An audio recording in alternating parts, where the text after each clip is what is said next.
Shadows are not negative spaces. A COVID diary continuing. Life is but a rap on the knuckles of eternity. I forgot to remember not to forget. Day 14. The fearless traveler in the lonesome valley. How many beans make gone? I remember. And I forget. Memory has a cruel ending, but I forget. I remember my mother's eyes on me as I climbed the stairs, aware that sleep was something I could depend on, and my mother's eyes changing. I forget to what reality, blinded by its own absence, the stairs, climbing. I remember where I could be safe, but I forget. I remember the first time I decided to write a poem about being alone without being lonely. It's a common theme for poets and all other artists. Anybody can be a poet. I mean, what we commonly think of as poets are those who spend so much of their life encrypting their solitude. They produce volumes and volumes, all of which were testaments to their being alone in an unfathomable world that demanded poetry simply to keep themselves sane in an apparently insane, wounded world.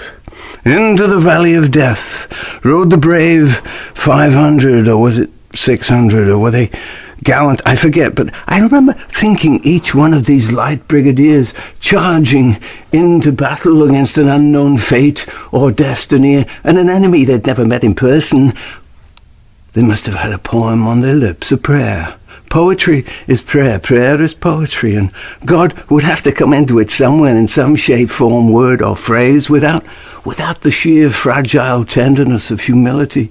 All we have is a brave or gallant hubris and a plan to kill, win and survive at all traumatized costs.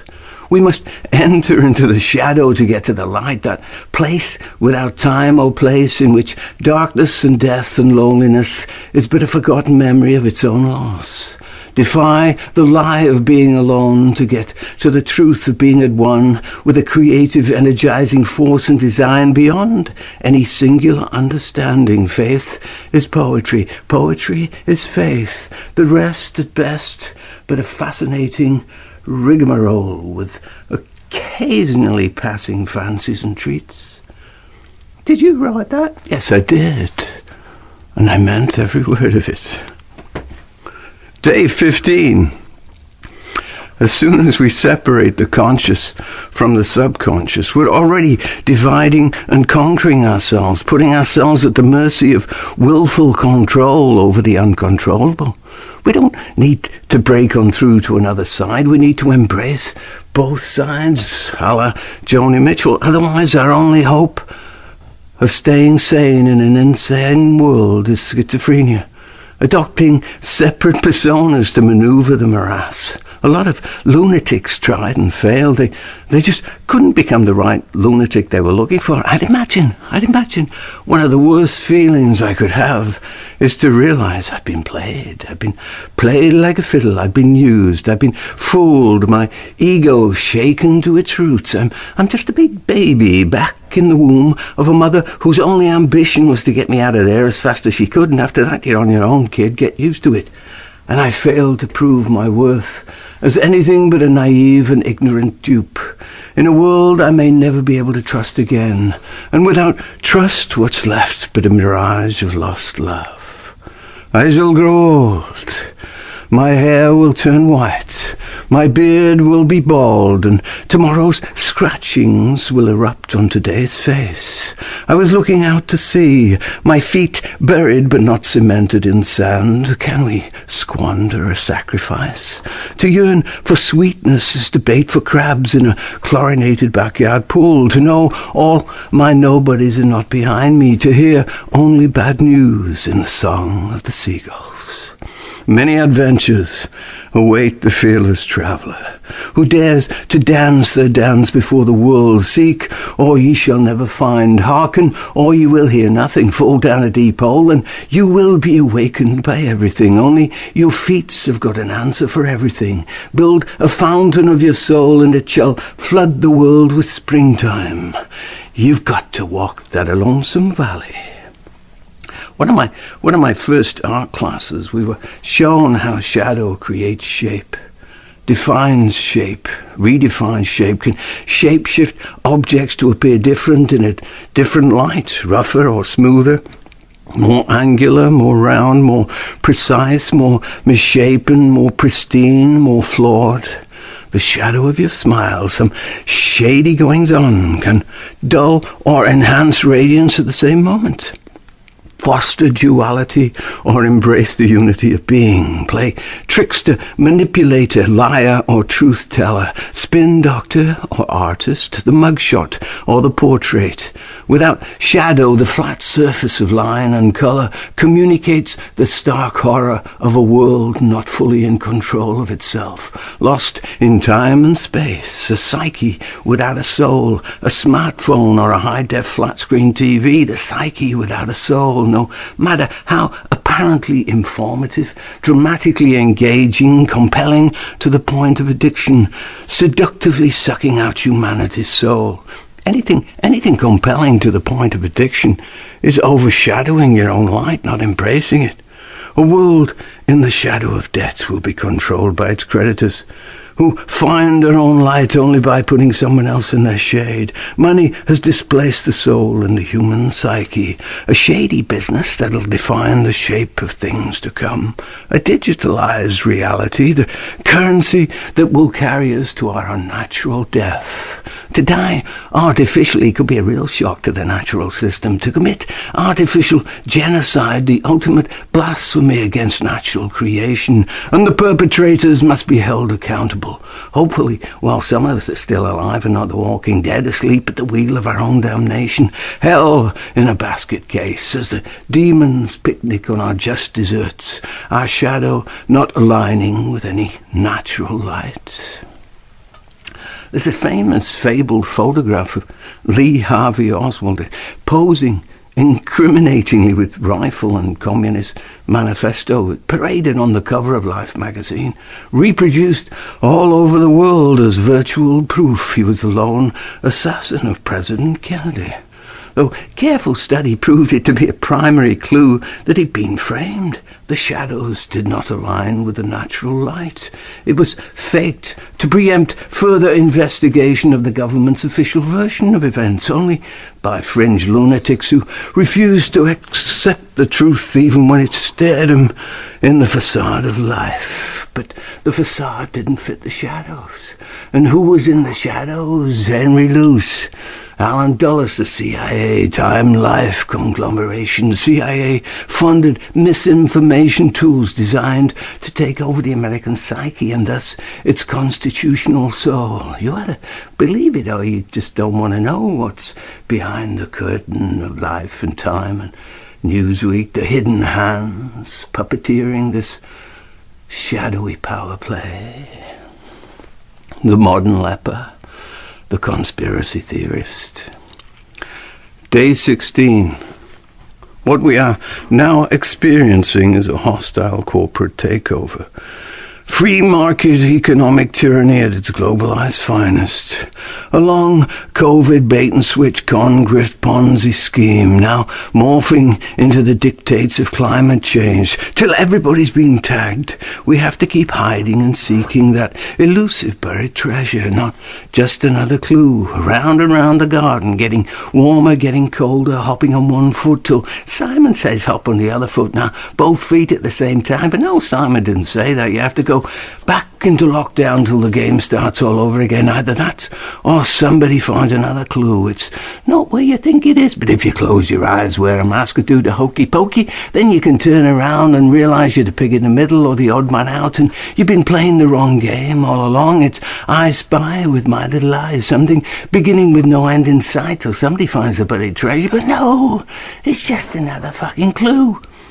As soon as you realise doubt is a certainty, you know you have to start acting as if you have faith in your beliefs, while keeping your mind open for a change of heart. It doesn't seem to make sense, but it doesn't have to make sense. As soon as you realise something extrasensory is going on, and what you think you perceive is but a drop in the ocean of an eternity you yourself will never find any hard evidence for. You either believe in it or you don't. If you do believe in it, any fear of losing yourself becomes unfathomably moot. A simple acceptance of temporality solves that conundrum. If you believe in eternity, you have to believe in permanence. Otherwise, you're always going to be fighting for your life. And there's nothing more futile than that, except on a temporary basis. In the words of a Native American noble savage, at least a Hollywood version of one, it's always a good day to die. Keep that tucked under your wampum. You should always be preparing for it. Could keep your ethics in check. You don't want to go out with a lie on your lips, hate in your heart, or murder on your mind, unless you're damn sure it's not going to haunt you for all eternity. You have to practice what you preach to yourself. Some things you're just not going to get away with. You can't fool a ghost. They've seen it all before. And if you don't believe in ghosts, maybe your temporality has got the best of you, and letting go will be a real one-eye opener. The middle of your forehead will explode first, and you'll see the rest of your body flying past and disappearing into a big black hole. And the next moment when the light comes back on, you'll be wondering why you're a worm, and everybody's out of crawling all over you, digging you up as fish bait, and why you can't remember a blessed thing about anything but being a worm. Of course I speculate. A temporary lapse, I'm sure, will pass in the eternal wash and rinse, and just imagine the ghoulish blowback, gale forcing into an already doubting mind left behind. So you got a duty to your fellow man and hail females well met, to pass on with a smile on your face. Even if you can barely move your facial muscles, or you're being tortured with 1,000 cuts and bruises. It may not be easy, but nobody said it'd be easy. Nobody said much of anything they were totally sure of. If they thought they did, they were simply using their own imagination. And you can't depend on somebody else's imagination to put a smile on your fatal facade. When the crunch comes to the crunch, you're all in this together alone, in this particular experience anyway. Who knows what eternity has in store? The free flow of quantum physics running riot forever. This existence, just a blip in its cosmic schematic. Trust me, once you've lost your mind, you never really miss it. Plenty more to think about. Just keep pressing the refresh button. What's gone forever must be gone for good. If it's going badly for now, forever could be a real fucking problem. Day 17. Satan on overload. Overdrive, overkill, going for broke. No rest for the wicked. And the innocent shall perish in ignorance even of their own innocence. Have you never felt like you've lived an uninteresting life? No matter how fascinated you yourself were by it, you're very aware your odds of fascinating anybody else are slim at best. I mean, there's a guy, he's not that famous, this guy is an English guy, puts out a regular podcast, so maybe 40s, early 50s, hard to tell, that boyish face with the wide open grin of a smile, looks like he could have been a choir boy in his youth. He became a high-stakes drug dealer in Arizona, spent time in a maximum security prison after his bail topped over $1 million, hung with some real heavies, experienced some real rot and sweat of incarcerated semen and fecal matter, survived intact to parlay such experiential credibility into an independently popular true crime podcast, interviewing other ex-cons, criminals and gangsters, ex or otherwise, about life on the outlaw streets and the in-law prisons. I assume, or I choose to assume, he's not just making it up and hiring actors to play along with his narrative. Credibility is key if you're playing with facts, even more so if you're playing with fictions, to disseminate a more epic grandeur or disgrace to enhance your own depleted self-fascination. Personally, I've never felt neither grand nor disgraced, nor particularly humiliated by its absence in my life, except as somebody else's facts or fictions, my sole choice to remain simply fascinated both with credibility and incredibility. But back to my truly criminal, not quite famous podcast. Over the past few years, given the Jeffrey Epstein super scandal, he's ventured deep into cult activity at every level of society. Sex trafficking, pedophilia, satanic ritual abuse, from your mum and pop storefront minor charismatics, to major figures in the body, Hollywood or politics, plus, of course, the British royal family, all bound into an excess of grandeur and disgrace. No, cults barred, cults abounding, even as so much culture's being cancelled, should be a clue or something. The common discriminant between a cult and a culture being the one that forfeits individual sovereignty of mind and body to a definitely separated collective consciousness on pain of serious reprisals, both the mind and body. The other, the culture, apparently celebrating the sovereignly individual initiative to fire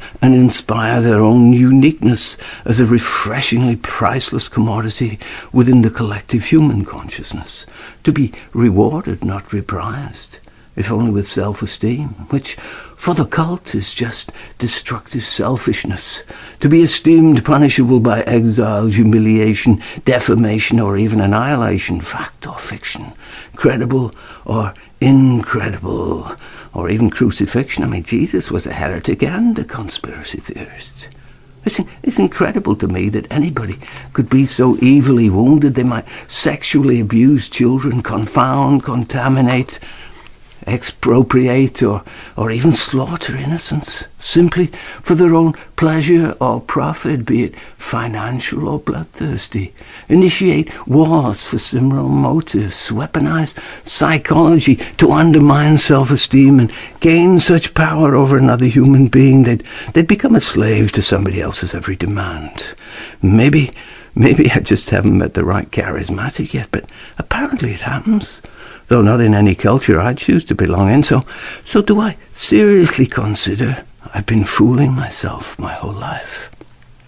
And I've never lived in a culture at all. I've been living in a cult since the day I was born, and some serious reprisals could be in the offing if I choose to opt out and not bow down to its leaders.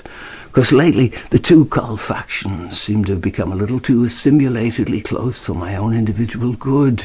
My human collective consciousness has taken a battering, all split and fractured and scattering reprisals all over the fucking place. Or is it just a fiction trying to cast me under its mediating spell? See you next week, when never mind self-sovereignty, national sovereignty shall be no more, but a hypnotic trance, worn out its welcome.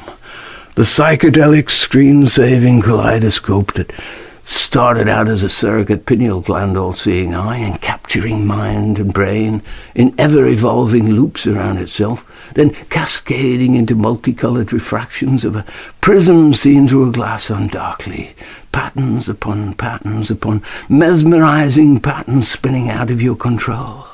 An energy that could only define itself, finally unleashing a splash of disastrous submission to this fireworks display that blows both mind and brain into recoil from its own functioning.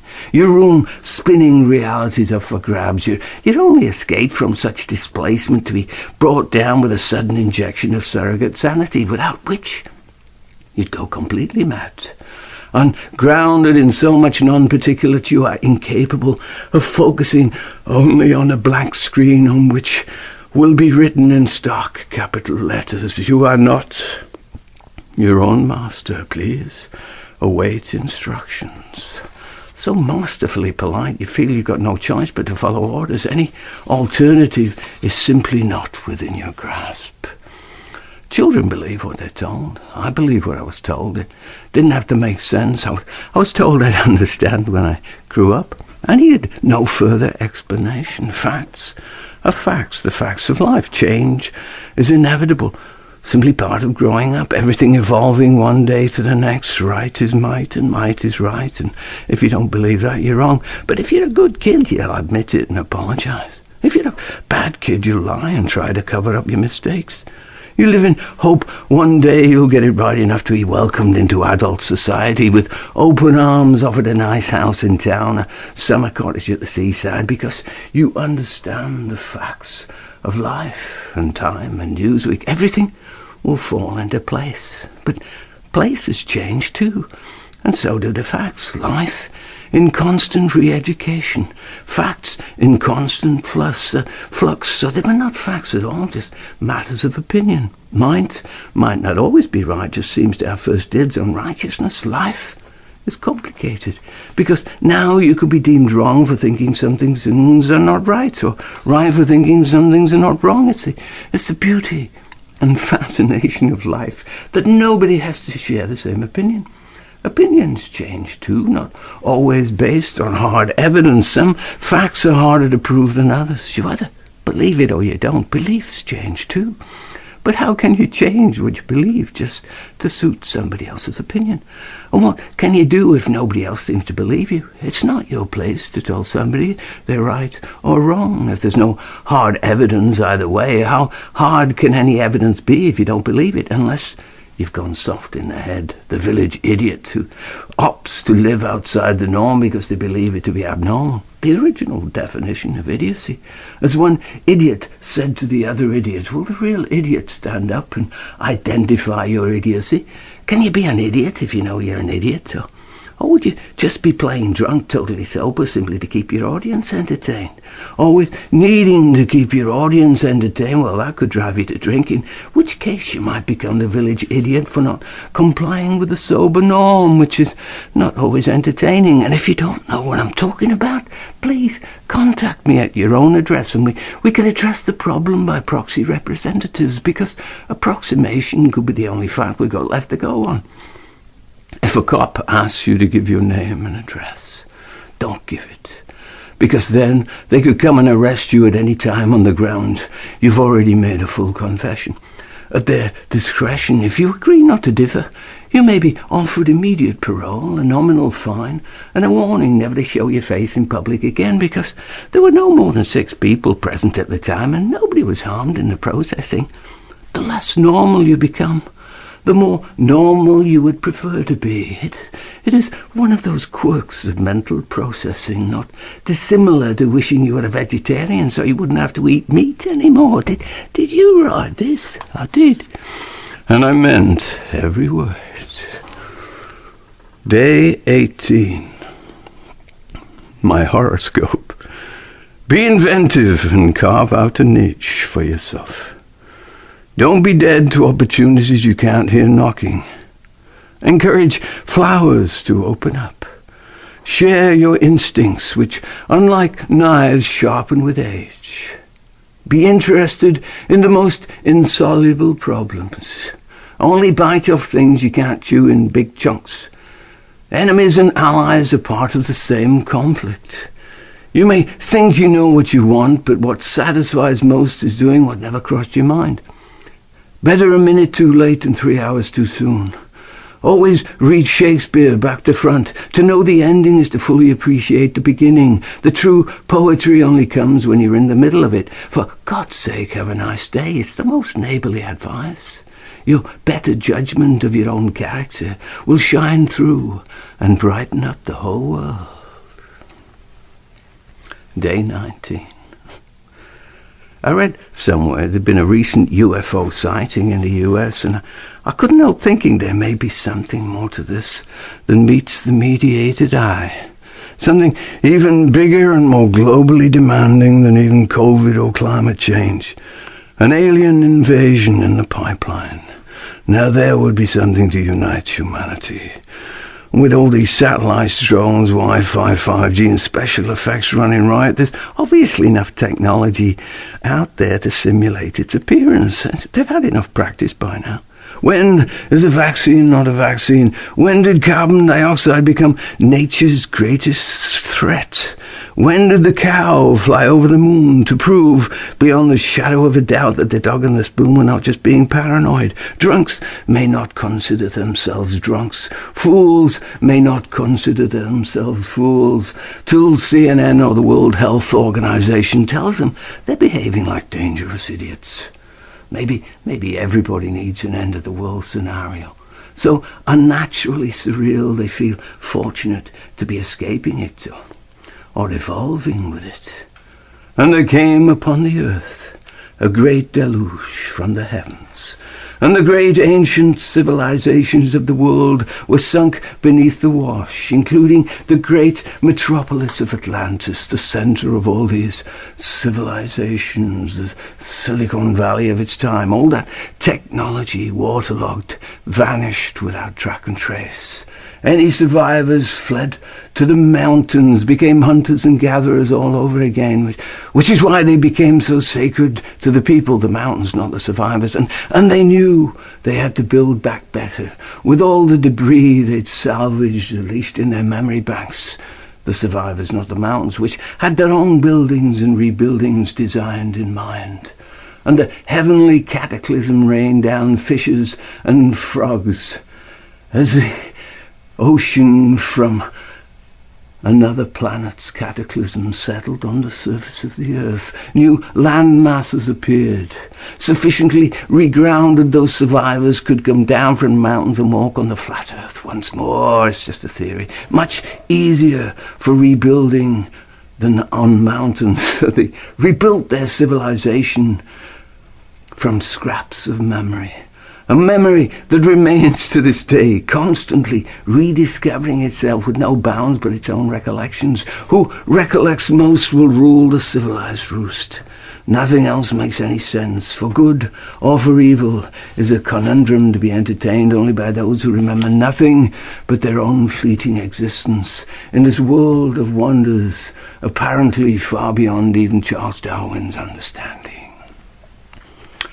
Day 20. I can't go on. I must go on. I don't believe. I refuse to believe that love and hate are the flip sides of the same coin. Hate is a different currency altogether. Would have you flowing with a fork always in the bend.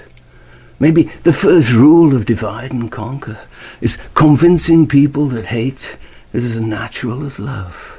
That one can't exist without the other. It's a fallacy fitted up for war. I've never hated anybody. I've never desired to hate anybody. If anybody hates me, good luck finding any fucking peace in that. If anybody hates anybody else, good luck in finding any peace in that. It's the same with fear. How can you love anybody you're afraid of? There's a wound in there, you'll be lucky to turn it into just scar tissue. If hate and vengeance is your only solution, there may be seasons to love, but there's no end to it. It's as natural as falling off a log, breaking a leg, but knowing there was no malevolent intent. If you think evil is at work, it's designed to make your love light shine even brighter. It sounds like a fucking Hallmark card, but Hallmark cards were not designed to bring evil into the equation. It's all love in Hallmark. Love as a production job, fitted for every occasion. You can't feel it occasionally. You can feel it occasionally. You have our permission. It takes the edge of any realities you might be working through that don't feel very lovable. Band-aids so nobody has to witness any open sores. Love is not something I have to work at. Its magic is of the effortless. It catches me frequently unawares when I'm not looking for a rubber stamp of approval. If there's one thing I can and need to take sole responsibility for, it is not allowing hate into my being. Do that and you're weaponized for war. Fear can make you do things you never imagined you could do, but hate can compel you to do things you've already imagined you could do, and doing them will only make you hate yourself more if you've already forfeited your well-being. It's not a matter of forgiving anybody, but yourself, for giving hatred even a moment's consideration as a fact in your life. Time, Newsweek, Vogue, or People magazine. Isn't she lovely? If only I could look like that. Day 21. I have a pause for quietus. I have a regular inner dialogue about the choices I've made in my life. Whether they were right or wrong, or did I not have a choice? In hindsight, I'd have to opt for the latter, being as everything happened as it did and made me what or who I am today. Apparently on the periphery of a world in which choice selection is shrinking every day, today become a relative term replete with everything that's already happened and what's bound to happen, buried in lack of foresight and the wonderments of what fate or destiny has in store. Should I not prove on the periphery of life and death, but at the epicenter of its very particular experience, and it only looks like it's shrinking at the edges? At what point do I decide, hey, sod this for a lifetime, to try something else for a change? Being something or somebody else, or simply being gone, do I have a choice? Or is freedom just another word for letting go of decisiveness?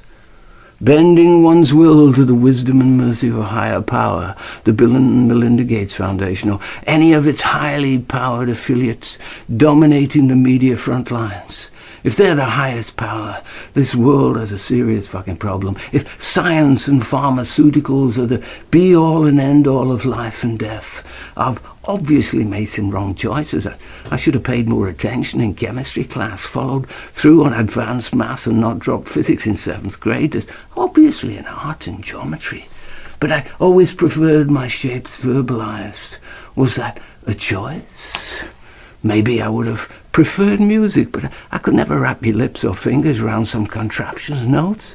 I've never liked working with props, other than pen and paper. The less baggage I have to carry around, the more fluid I feel. To go with my own flow, give me a test tube, I wouldn't know where to put it, or what to put in it to recreate something that truly matters in this world. Should I be ruled by science or by nature? Is everything I do naturally a scientific experience? If I'd opted for Biology 101 and dissected a frog, would I understand so much more about life, if not the poetry of frogs? Somebody's either been not processing their data right, or putting it through the wrong program, or just making it up as they go along. Hey, we can't always get it right. So why are we following the science if it can't always get it right? I can't always get it right. Nobody's fucking following me. Even Albert Einstein admitted when the fatal crunch came to the crunch, it was all a mystery to him. So who am I to argue with Albert? Maybe I could argue with Anthony Fauci, who seems landlocked into terminal inexactitudes, like the need to wear a mask, maybe too, even though he himself once said they were essentially useless and ineffective against viruses, changed his mind in a scientific heartbeat, for reasons known only to Albert Einstein. Natural common sense might insist if any biology only breathes its own exhaust, at some point the engine will start spluttering. If you don't want to intoxicate your carburetor or block your air filter, maybe better off taking a whiff from a leaf of Walt Whitman's grass. I do not sing, the body synthetic. But there's no singing aloud in public, and being high is no excuse for hugging your granny. Stay 6 feet apart at all times, even though there's sound medical evidence you could catch a cold from 6 yards away. And more than 6 people means you're bubbling over. That's 3 sixes, and we all know what that means. It means we have to set a curfew for 6 p.m. next Thursday, the 6th day of the 6th month of the 6th calendar year since half a dozen years ago. That's 4 fucking sixes. Satan's on overload. Hey, we warned you often enough. There's only one way to get to St. Louis, and our way is the highway, urban renewal to the nth degree of human separation. Day 22. It seems in this movie we're watching, evil is far more compelling than good. It's the villains that keep the plot rolling, while the merely benign seek to put an end to it for good, at least till the next movie's released to keep us on tenterhooks while not experiencing it as real, even as it embeds itself into our consciousness as more real than real. Surreality becomes the norm. As we keep our fingers crossed, there's somebody out there real enough to put an end to it for good. And our role is to support whoever that is, or at least whoever best claims to be such a hero. To consider the hero maybe the villain, hell of a twist, would shake our fantasies to the fantastic roots, though it could make for a hell of a movie, or demand a whole new worldview we're not seeing on TV, neither real nor unreal. some twilight zone in which shadows lurk around every corner. You can't sleep, you can't wake up, you're chronically stressed, anxious, depressed. You go to your nearest pharmacist to beg for something that'll take it all away for good or for evil, because you no longer know which is which. This on-site video footage has gone somewhat viral on social media lately. This Polish Christian church minister, raised under the Soviet boot, now living in Canada. His Easter service rudely interrupted by several mass police, deeming this assembly to be unlawful. More than 6 Christians together at the same time definitely make a heresy. He roundly and vehemently ejects them as Nazis, Gestapo, commissariat goons, pulls no verbal punches, and they leave. He's experienced it all before, and he refuses to go through it again. This viciously demeaning farce has gone on too long, and will go on and on and on and on and on, so long as we comply with it. That's the unnature of this my way or the fold-away beast. He's a hero in some circles, a deleted villain in others. Day 23. I remember this bonus trivia question in a London pub quiz to settle a winning tie. First hand up wins the pot. Who killed Abraham and Lee Harvey Lincoln? The answer, John Oswald Kennedy Wilkes Booth. And my companions celebrated my quickfire wits and general trivia knowledge as we bought ourselves another round of drinks without winning. So he wasn't a lone gunman. After all, the government lied. This was before I'd ever heard of conspiracy theories or subliminal advertising. I'd heard of propaganda, but only as something the Nazis and Joseph Goebbels were experts at, psychological warfare. It was only after I moved to America and somebody gave me a book, Crossfire, that I saw the slight presentation on Madison Avenue's sleight of eyeball tomfooleries to sell their products. The word sex subtly encapsulated in ice cubes, covertly embedded skulls, and even lynchings to sell liquor and hardware to subconscious racists. Only in America. Or so I thought, down the rabbit hole, drinking the Kool-Aid. Conscious paranoia, my only hope to clear my mind of trivial pursuits. Worlds within worlds within worlds. And then came 9/11 and I was hooked. Though still not line and sinker sure who was doing the fishing, me or some deviant anglers providing the bait. We must tread warily into Wonderland. If every looking glass is maybe a 2, 3, 4, maybe 5-way mirror with so many cracks in it your nose could appear where your chin should be, and you might have eyes only for your own perverse fascinations. So I'd read the Jim Mars book, and I'd seen Oliver Stone's JFK movies, which led me to tubucular archivings of this pipe-smoking lawyer guy, Mark Lane, who'd apparently written the first book challenging the Kennedy assassination narrative and the Warren Report's official sanctioning of it. Rush to Judgment, it was called, in the mid-1960s. And by now, it seemed so obvious that official books were being cooked. And America, if not the whole world, was the frog being slowly boiled to death. And given this currently official pandemic crisis, it may already be too late to jump out of the pot and back into the lily pond. You either believe it or you don't. But it must be better to believe in something than not believe in anything else. But how do you shake off a belief without losing faith in it? And how do you live with any sanity not having faith in anything? I read a report from some sage counselling commission urging everybody to have faith in the science, no matter any evidence to the contrary. It may not have perfected itself yet. It's still and possibly always on trial. But apparently God doesn't come into faith anymore. There's documented evidence that some high-powered people are intent on creating a one-world religion, along with a one-world government, a one-world army, a one-world economic system with central control over every human on the planet, cementing a paradigm of masters and slaves as the official version of human existence. And what are we supposed to make of that? if it's the only way to keep ourselves safe from ourselves and nature's obvious flaws, even if those flaws seem seriously compounded by our own experimentations with it, that's progress. We either expand or we go under. First rule of business, and government is nothing if it isn't in business, profit and loss. If we're not prepared to lose, how could we ever profit by anything? Who's profiting by? Who's profiting by? And that's not just the World Health Organization. Who are you? Who's on foot? Hey, we're all in this fucking together. And history has shown us sacrifices will always have to be made.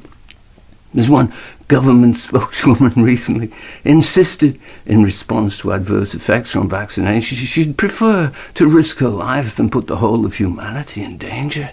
Is this hubris, noble selflessness, or political expedience? Her career's at stake. Give me liberty or death, or take my liberty and just give me a career in life. And life without faith in science is no life at all. If we can't trust our experts, who can we trust? But what about all the other experts who reach a different scientific conclusion? Science without open debate and sharing of information is not science at all. It's being very partial in your faith. And what is faith if it's not impartial? It's simply what you believe without needing any hard evidence, which history shows us could prove itself in error at any moment. Shouldn't we be putting our faith in the softened centre, at the unquantifiable heart of our own goodness, ethic and truth? Break it down into particles of practicality. All you have is willful gratifications and the politics of power over. And if you believe in that, you've already got with the program, and anything else is just trying to confuse the issue with evangelical zealotry and conspiracy theory, not science at all. Day 24. There was a little boy who couldn't do it. Why couldn't he do it? Because he didn't want to do it. He wasn't stupid. He wasn't a little boy anymore. So why are you treating him like he is? Because he's not doing what he's told. Maybe he's got a mind of his own. Not when it comes to killing Granny. You don't think Granny's got a mind of her own? She's lived long enough. Why are you talking to everybody like we're all back in kindergarten? Maybe you should take a knee and beg forgiveness of being wicked. It's a thought that counts. Maybe best you stop thinking altogether. It only makes matters worse. So just lie back, empty your mind, and let us do it all for you. Peace, my child. It'll all be over before you think. How about I run away, join the circus, and just be a clown? This isn't funny, only if nobody's laughing. There's a time and a place. And school's not over till we say it is. So you need to get in line for your own safety. We'll need to take a count every few seconds to see if you're all still here. Track and trace everybody present and correct. And no running in the corridors. I'm 53 years old. What if I'm in a hurry? Me granny just fell down the stairs. Well, we'll take care of you, granny. I bet you fucking will. All she needs is a bread poultice. Well, now you're being naive. You'll have to go to the principal's office for a good telling off. Is there a bad telling off? And if I hear any more from you, you may have to bend over and take it like a man. I'm 6 years old. Spare the rod and spoil the child. Don't you need me dad's permission? He's too busy taking a fucking knee. But I didn't do anything. You didn't do what you were told. I'm 82 years old. I've got a mind of my own. Well, you could go demented at any moment. These are preventative measures. We need to save you from yourself. Nobody else will. Who the fuck are you? You can call me Frankie, Dr. Frankie. At your service. Just roll up your sleeve like a good boy so we don't have to hold you down. I need to see my lawyer. It's a bit late for that. Hold him down. We don't want you finishing up in the principal's office. With a bit of luck, there'll be no serious side effects. Besides, at your age, you could be dead before he kills you. If you were younger, we could say we're going to build you back better, but in your case, just think of all the taxpayers' money you'll be saving. Am I cured now? Is it safe? I'd like to go visit me granny. As long as you wear a mask, stay 6 feet apart. There are new variants on the loose. No rest for the wicked. Would you like a lollipop? Is the world really this unwell? This is a statement from the CIA, MK Ultra. The only way we'll know our mind control program has been a success is when everything everybody believes is false. But they have utter faith in its gospel truth. An abridged Bible is bad enough, but an abridged scientific proposition can really leave your faith on shaky footings. Too many wise old elders being a bridge before their time, put out to isolate pre-intoxicated pasture, a modern dementia replacing simple senility which did not demand such pharmaceutical overkill. They're not just old, they're fucking sick. A lot has changed since small shrank to barely visible, and I became extra medium. Lent was closed for Christmas, and Christmas was closed for good, and evil just doesn't come into it anymore, except for those who still seem to believe in fucking Santa Claus. I've never been afraid of catching COVID. Never felt like I was in the middle of a plague. I'd have to assume not watching TV news, nor having a smartphone, and not being susceptible to eye-catching, headline-grabbing, front-page tabloid pronouncements might have contributed to this fearlessness. I'd long ago decided alien visitations and headless freaks being born with two brains coming out of their assholes was as close to the truth as any government or Rupert Murdoch could come up with, so I stuck to my own imagination, common sense, and my own estimations of my own or my living, breathing companions' and acquaintances' well-being.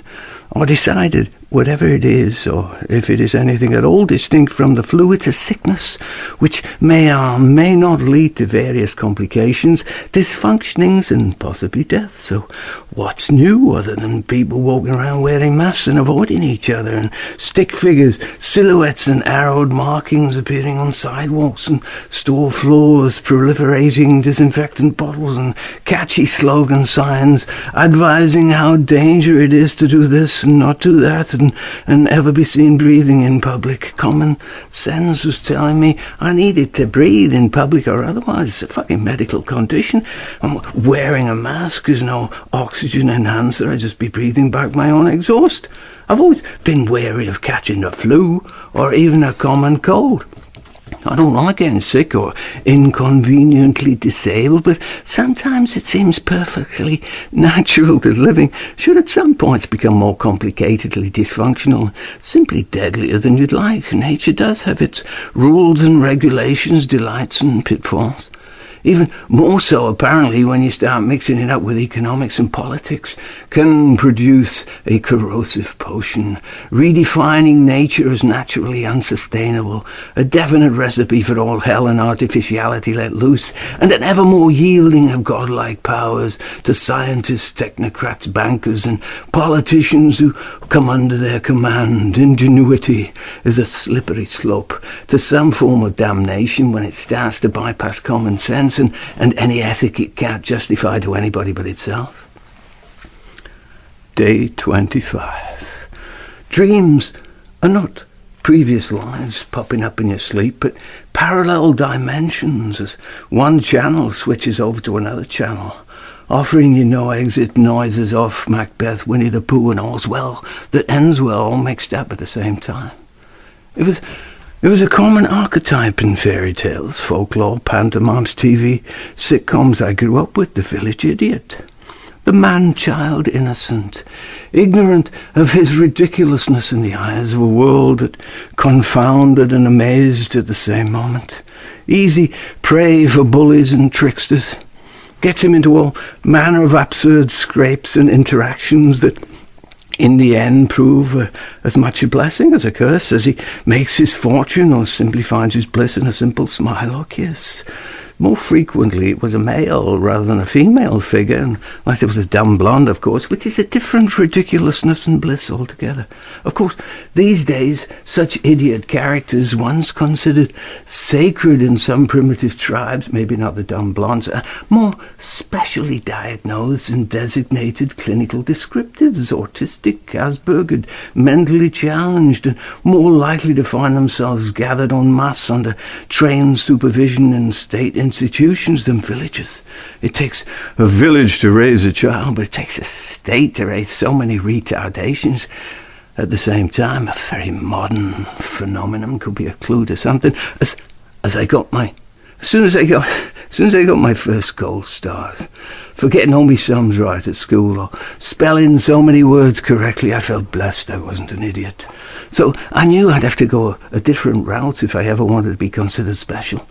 get more sums right, spell more and more complex words correctly, win more and more gold stars from people who were so unretarded, lived in big houses and ordered other people about. I had to climb the ladders of success. We just kept getting higher and higher till I realised there was never meant to be an end to it, no matter how many sums I added up right or words I spelled correctly. To get to the toppermost of the poppermost, maybe I needed to start looking for side rungs, either that or go back to the bottom and start all over again. As soon as I figured out who built this fucking ladder in the first place, I'd always assumed it was God. And I was on Jacob's ladder to heaven. The divine was in me if I just keep adding it up and spelling it correctly. The alternative limbic retardation in a state care home. I was already starting to assume at some point I'd have to go demented, and everything would have been a waste of time anyway. It seems to be the way of all flesh. Your childish chocolate box assortment replaced by daily assortments of multivarious pills and capsules just to keep you hanging around, doing nothing but decomposing gradually in some cornered wheelchair, spelling out words to yourself or mumbling up some numbers just to prove you can still count. Living in your dreams that hopefully, given the right dosages, wouldn't turn into nightmares. Singing old Peggy Lee songs for reassurance. Is that all there is? Fair enough. If that's all there is, it's all there is. No point worrying about it. It's a bit like now anyway. Maybe I should have walked off up into the mountains while I still had the legs to carry me, curled up in the snow and let nature take its course. I mean, staring out the window taking pills all day don't seem natural at all, but maybe life wasn't as natural as I thought it was. Maybe I was always more retarded than I thought I was, allowing myself to be steered in the wrong direction to heaven. Some people stand up to be counted, some people just sit down and count, till everybody's been counted out. Would you like another pillow, sweetheart? Can you hear what I'm saying? Do you understand what I'm saying? Read my lips. Should I bring you another pillow? Would that be nice? Time to sleep now. You need to get your rest. When somebody needs to tell you it's time for you to go to sleep, you must know you've lost your fucking mind. It's a blessing anybody cares at all. The curse of the blessed smartphone, when the central grid goes down and you've no devices left to work with anymore. But he had a good life, Charlie. He had a good life, Charlie, and it was the best way to go. No agony, you know, Joyce, no suffering at all. And he did have a good life, old Fred. Remember that time he was late for work, rushed out of the house, raced up that hill, jumped on the bus, and it brought him straight back down again. He got on the wrong bus. He'd tell that story all the time. He loved that story. Do you know how many times he told that fucking story? I think it was the highlight of his life. Him getting on the wrong bus. Day 26. If you have to ask, wear a mask. If you don't want to wear a mask, tell people that and let them decide where to go from there. Maybe they're wearing a mask just because they're too afraid to ask. One of the most insidiously ingenious mnemonics to preempt dialogue since duck and cover and pray for a fucking miracle. They didn't have that part. Didn't want to encourage religion at a time like this. You need to pray that the government's got things under control while you're ducking the issue and covering up yourself. It does instill a willingness to take orders from figures of authority. Your designated leaders. Who designated them? This is no time for questions. If you have to ask, you're obviously going to fail poli-sci. Society is a mathematical structure underpinned by computer modelling. Put the right data in, you'll get the right data out, even if it turns out to be wrong in the final analysis. Who's going to take a computer to court? May as well take a potato to Idaho and ask the first person you meet if they know the way to San Jose. It's an uphill struggle for root crop, a downward spiral for lost travellers who didn't know where they were going anyway. I'll tell you the tale of Sweeney Todd. He thought he got even, but it only got odd. And speaking of bile-besotted barbers, rhyme and alliteration has an authority all its own. It beggars disconnection. We must build back better, if only to validate somebody else's use of language. They put some thought into that. Could make you think somebody's better on the ball, and you'd best not behave badly, even if it breaks your back building it. Beware of bulls in boulangeries, bagels or baguettes baked in Bulgaria, and bees that only buzz when they're behaving badly. Surely I put some thought into that, and what do I get for it? Bugger all. I should have been a bricklayer instead. To Is anybody not listening to this? Please let me know if you're not listening to this. I need to not know if I'm not just talking to myself. I need to boost back better, to not know I'm not alone behind the barricades. We need to banter back better and blind each other with bewilderment before we backed up against our own building, which would never have been built with that band of brilliant brigands who would bury us in beguiling badinage till we don't know our root crop from an Idaho banana or our small potatoes from peanuts compared to the bandwidth of their united fruit frontispiece that would enslave Cuba in exchange for free cigars and sugar cookies. It's a sad story, and don't that beat all and sundry? Humanity Libre. Intoxication at its finest. Give me a pigfoot and a bottle of beer and send me, because I don't give a fuck anymore. I'll be on the next boat to China. Baristas, Bacardis and Barracudas. Make a good Beijing rum punch. But do you have a point? Do you have a point? Do I have a point? If you have to ask, I think you're missing the fucking point. Mind games, behavioural strategizing, linguistic turpitudes, doublespeak, doublethink and triple daiquiris, ballsy ballistic beatitudes. He's a saint because we say he is. The Council of Foreign Popes has decided. Who plays the piper can change his tune at any moment. Would you argue with a big brick building? We need an international anthem, a global anthem that totally captivates. Keep the red flag flying. Save the blue one for special occasions. And a world forum to decide how, when and where to use stealth bombers. Explode humanity into but one piece of the puzzle. It's the rule of under the thumb. Compose the picture. You get to decide where the pieces go. And the few shall rule the many, because they have a unity of purpose that defies the disagreeably amassed. One true fact trumps a whole host of speculative fictions. If you want to get to the heart of the matter, first you need to know where your heart lies, what's pumping the blood, and if it's still getting to your brain, because time and tides in your brain cells may be slipping away into a computer readout that determines against all scientific medical evidence that babies and kids must be masked and playfully kept apart and pumped with so many preventative medicines, and their own exhaust, their biology has no fucking chance of withstanding even itself, never mind a cough and a sneeze. Lab rats, not rug rats. Give me a child from birth, and I will show you a lifelong product of pharmaceutical wizardry, a loyal, unquestioning citizen servant of the state, of somebody else's mind and things to come. Land grabs going on, even as I speak, to nobody who's not listening, my friends in space, time and all bumps in between.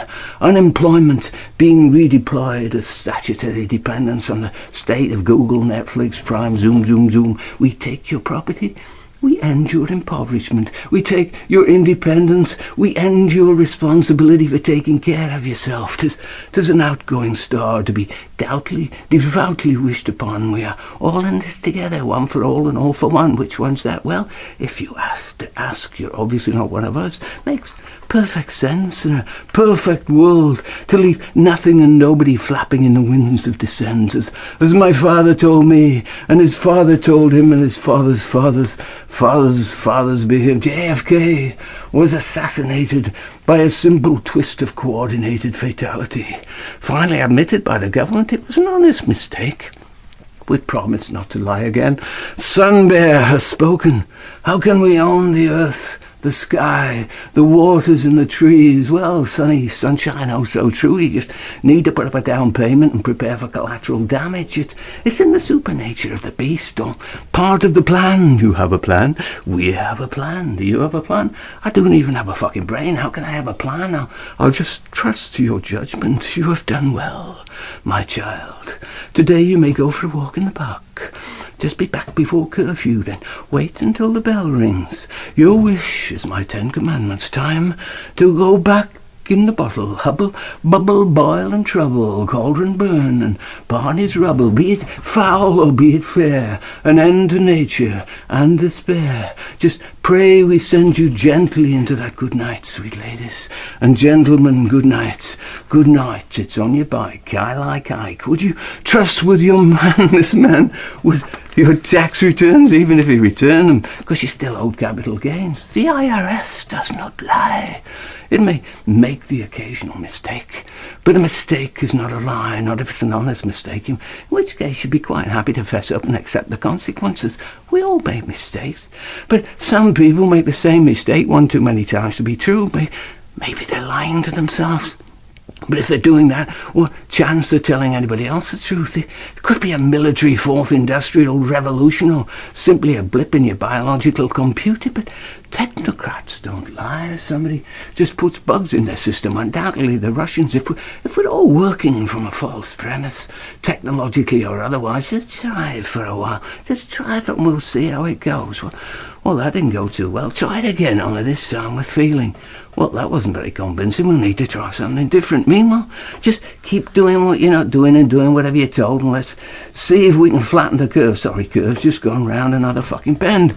So just keep not doing what you're not doing, and anything else we'll tell you to do. And we'll keep doing our best to keep you so confused you'll realise chaos is the norm we need to renormalise, because normality is clearly not working anymore. Too many variations on the same pitch. Riots on the streets, buildings ablaze, lawn gunmen all over the place. We need to dispossess everybody of their constitutional misunderstandings. You can only take up heraldry if you've got the bloodline to prove it, and any man with no coat of arms is no man in our book. We need to build back better.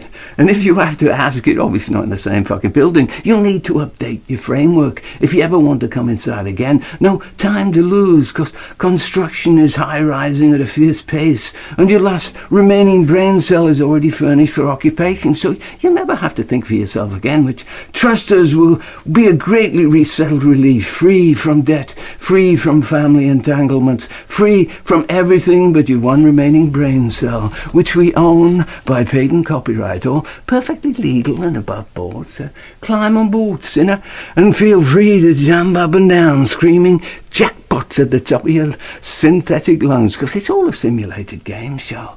So long as it's lights out by the time you wake up, it's a new day, a new dawn, a new normal, a new world order, chips with everything. They'll keep you from knowing anything was ever any different. Just remember, we know where you live, even when you're not at home. Home? Did I say home? Well, I meant to say institution, and if you have to ask, that could be a problem. I'm starting to seriously consider that malevolence manifests from the toxic mind. Evil is the true plague, the contagion, the disease, when permitted into the mind, contaminates the whole world, which is malevolence at work and play. To seek control of another's being with evil intent, to convince it was diseased by birthright. There's a flaw in our natural mechanism that demands a natural reconstruction. Otherwise, but random chaotic submission to sickness, suffering and death, with only occasional treats in store, because we're already in hell, nor were we ever out of it. The best we can hope for is to suppress the misery with medication. Who controls the medication rules the world. Who controls the who with a pharmaceutical fist, which leads me to consider why anybody would want to rule the world. Are they not happy enough sharing it? Plenty to go around, theoretically. How could anybody be truly happy feasting in a palace while people are homeless and starving outside? Makes no common sense, especially if we're all in this together. Yet this seems to be some common conscientious sensibility that this is just how it is, how it was always meant to be and has to be. There are those that thrive and those that barely survive, and never the twain shall reconcile. Grow up, kid, you're in the real world now. If your ship's going down, don't blame me for sailing past. I built my boat back better. It's every man and woman for themselves. I'll only go down with a ship if it's my ship going down. Who are you to judge me? Who are you to judge me? I'm not judging you. I'm just letting you go down with your own ship, fair enough. You should have planned ahead. Did we not give you enough warning what was to come? You should have taken your meds. Too many walks in the woods. Look where I go. You're bitten by a tick. Go talk to the trees. See if they can help. Is that why they put me away? It's witchcraft. That old black magic's got me under its spell. Those icy fingers up and down my spine. Climate change. Hey, if it's not one thing, it's another. But No worries. Just lie back and it'll soon be over. And always remember, the best is yet to come. And won't it be swell? Thank God for Johnny Mercer, Cy Coleman and Lady Gaga. They really knew how to carry a tune. Life is but a rap on the knuckles of eternity. Day 27. He's just a big baby. His mother would cry, tears streaming down her face, as his father gave his son a sound whipping. 20 lashes for behaving like an idiot. He's just a big baby, a man-child, 23 years old, a simpleton, a fool by birthright. Peter simply couldn't help it. But he'd always manage a smile afterwards, as if somehow he'd learned to accept he only got what he deserved. So life went on at the farm, as Peter's life always had. He knew nothing about the world beyond the farm, other than what his father had told him in less distempered moments, after a profitable trip to town or market selling their wares, so life could go on at the farm. Till one day his father died, killed in a cart crash. It wasn't funny, nobody laughed, but life went on. And suddenly Peter was the man of the house. His mother reluctantly agreed. He couldn't possibly be left alone on the farm. I mean, who knew what havoc he would wreak? He could no more mend a fence than darn his own socks. He had no patience with churning butter, no facility tending the pigs and chickens, never mind slaughtering them. He was too merciful for his own good. So off she sent him in his father's place to sell her latest batch of freshly churned butter. He strode proudly along the one track to town, because they had no cart now, just hauling his wares over his shoulder, seeking that big, important-looking place he'd heard his father talk about. And here it was, a big, important-looking rock by the side of the road. "Hello, town," he greeted respectfully. The town said nothing, just glared at him, very businesslike. "I'm here to sell you my mother's freshly churned butter. Let me offer you a taste." The town doesn't reply, obviously a town of very few words, so Peter dabbed a smear of his mother's butter on the stony slab. And it's a hot summer's day, it melts in an instant, but no complaints. "I'll leave it with you if you like, and you can pay me tomorrow." He trusted the town implicitly. So he left the butter on the rock, and the following day returned for payment. All the butter had gone, yet the town still said nothing and seemed reluctant to offer payment. Peter became a little distempered. He'd learned from the best. The town needed a gentle nudge. So he lunged at the rock, as his father often did when Molly the cow was refusing to go into the milking shed. He was nothing but his father's son. But as his mother had often told him, sometimes he didn't know his own strength. The town tippled over, but underneath there was a sack of coins. All the town had needed was a gentle nudge. Peter picked up the sack of coins, thanked the town respectfully for holding up its end of the bargain, and returned home. Of course his mum was delighted. She told him he was a better salesman even than his dad, so the following day she had no qualms about sending him off to market with the latest batch of freshly slaughtered pork tenderloins. Peter once more ventured into that mysterium of a world beyond the farm. And as a kid I'd be eagerly awaiting what happened next in the life and adventures of this fool, a real fool, not a clown.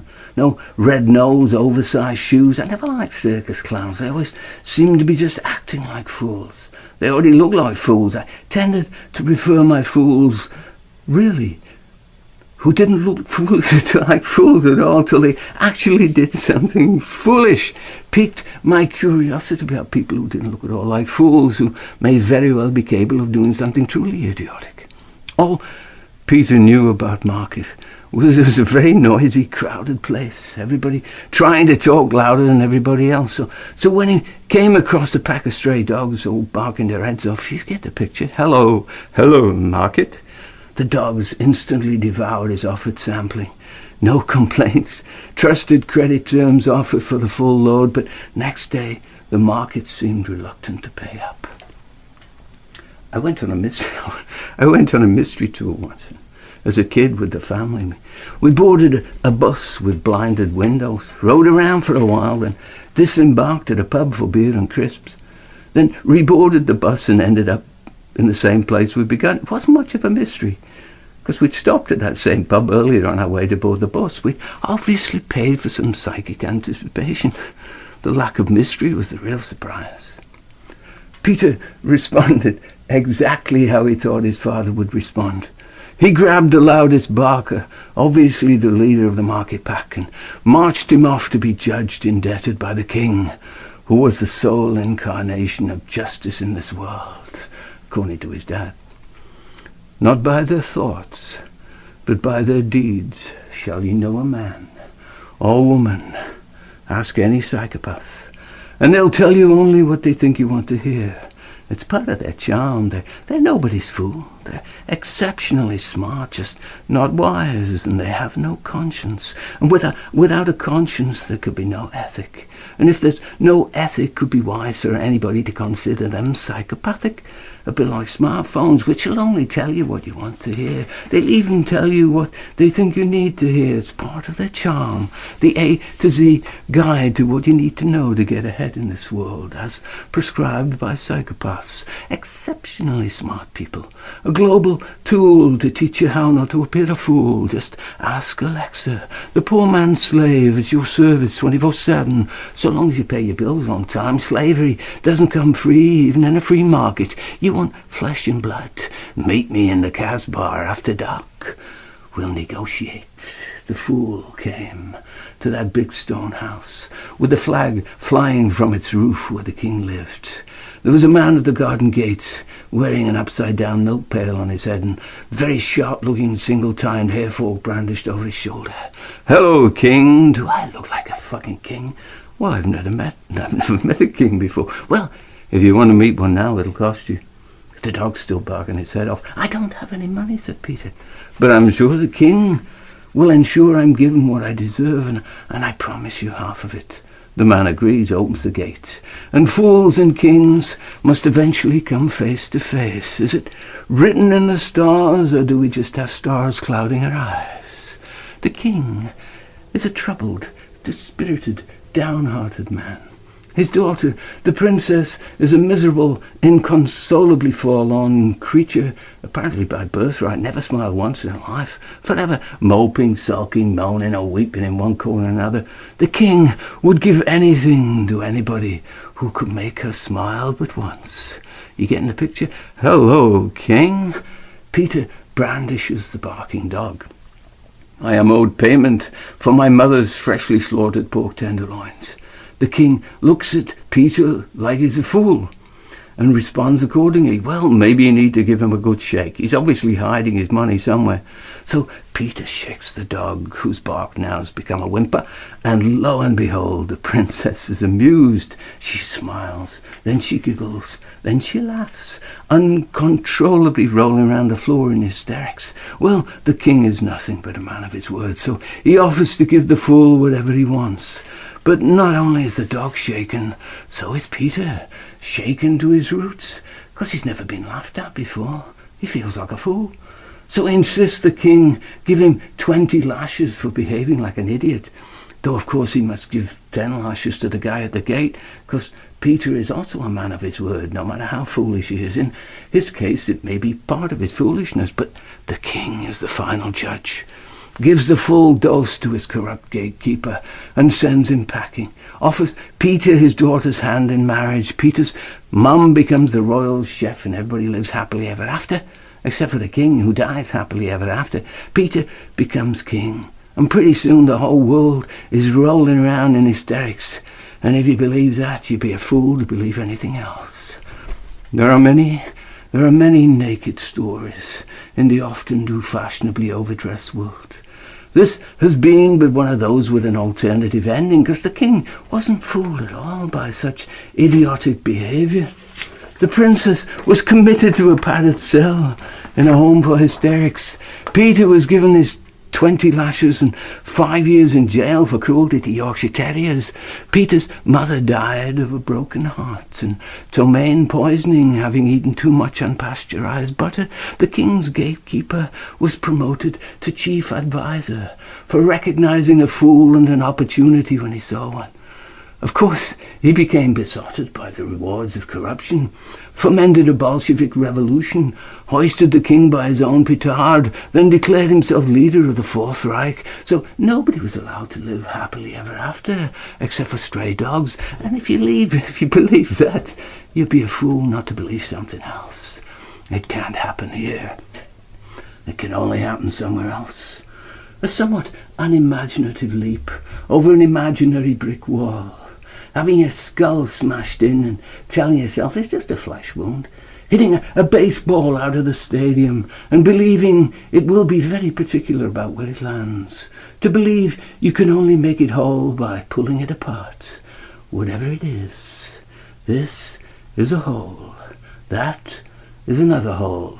Two holes. You can fall into one and climb out of the other, which means there must be a connecting hole, which must be a tunnel. But a tunnel isn't a hole. There are two holes on either side, otherwise it'd just be a fucking dead end. You may feel like you're in a hole till you see the other hole. Then you know you're in a construct, a belief system that believes there's a way out of this hole, because you don't want to be stuck in this tunnel forever. As the rabbit said to Alice, "Follow me down this hole. I'm off to see the wizard." "No, that's the wrong fucking hole, you stupid rabbit. You must think I'm a fool." "Fair enough, but you will never know what you missed. There's a whole other world down this rabbit hole. Drink me, and you shall outgrow at least half of this hole. Maybe then you'll see the big picture. Only connect the plots. Just don't let anybody else's nightmares invade your dreams. I have a dream that nobody is listening. Nobody is listening to me, but that's their loss. Does wonders for your self-esteem. Give me integrity or death. The truth, the whole truth, and nothing but the whole of it." I had this beautiful dream. I was floating on a log in the middle of a beautiful lake when this beautiful woman floating on a raft floated past. And as she floated past, I realized she was having a beautiful dream that she was floating on a raft in the middle of a beautiful lake when this beautiful man floating on a log floats past. And as I float past, I realize I'm dreaming. I wake up and thank God for giving me something to believe in. Now and then, there's a fool such as I. Good night, sweet ladies and gentlemen. Good night, good night. Life is a rap on the knuckles of eternity.